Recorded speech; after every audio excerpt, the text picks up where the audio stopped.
Hey everyone, this is Ty, the Bandit Wholesaler, coming to you once again. I just want to do a quick video response to a message I got from Bill. Bill wanted to know what is the difference between an option contract and a purchase sales contract. Well, Bill, a purchase sales contract is a contract that is bilateral, bi meaning two, which means that it's binding on both parties. And I guess you can, if it's a sales contract, it can be binding on multiple parties, I guess, but mostly it's 9 out of 10 between two parties. And both parties are binded to the contract based on the language in the contract, the terms. A option contract or an option agreement or option to purchase is known as a unilateral contract. Unilateral basically meaning binding on just one party only. And under an option agreement for real estate, it's normally binding on the seller and not the buyer. When the market was hot, mostly everybody put properties in a contract. When the market was hot, mostly everybody would put a property in a contract or a regular sales purchase agreement or a purchase agreement or a real estate contract. Because normally they had a strong enough buyers list, they can go out and easily find a buyer within an X amount of time specified in the contract. So let's say that a wholesaler would put a property in the contract and he would give himself about 6 weeks before close. Well, normally he had a strong enough buyers list where he can go out and pretty much had a buyer in about a week, 2 weeks, or 3 weeks at the most.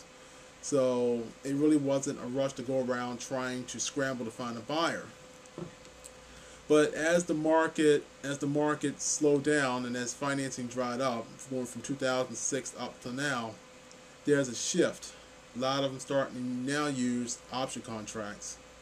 I started using options about probably about a year and a half ago, and here's the reason why.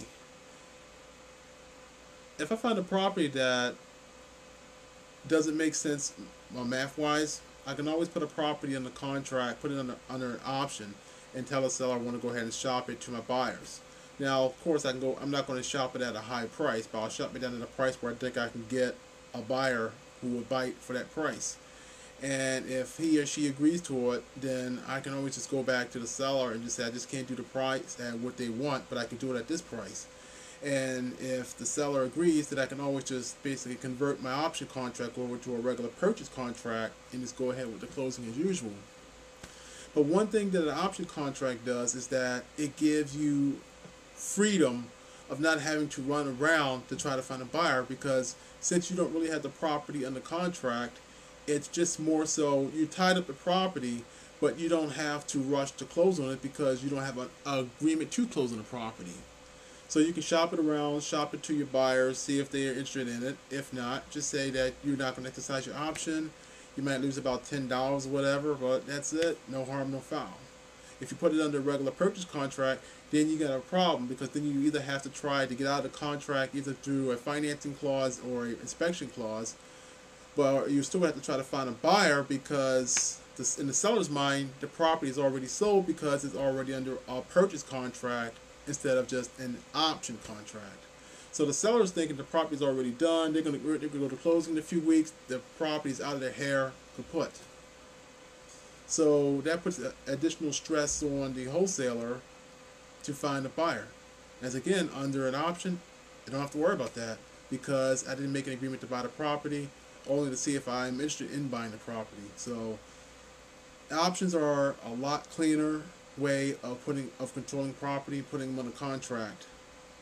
Now you can always, even if you find a buyer for a particular price, for a particular, excuse me, even if you find a buyer and you have the property in the option, you can always assign your option contract and just go, and your buyer and the seller just go to closing, and just like it normally would if you were involved in the deal. So options have a lot of advantages and very few disadvantages. Probably the one disadvantage though to an option is that it's trying to explain what an option is to a seller. They understand what a purchase contract is, but they don't understand what an option is. And when you tell them that you might buy the property, you're somewhat interested in it, they become kind of leery wanting to sign an agreement if it's not a purchase contract. But The one way around it, and one thing I normally tell prospective, prospective sellers, is that I have to sign an agreement to send to my lenders to let them know that I'm serious about buying the properties. Because if not, they'll be doing free estimates on properties all day long, and they don't make any money. So they want to see something in writing that I'm interested in buying the property. So that's how I normally get around a seller being objective about an option agreement. So that's pretty much it. So yeah.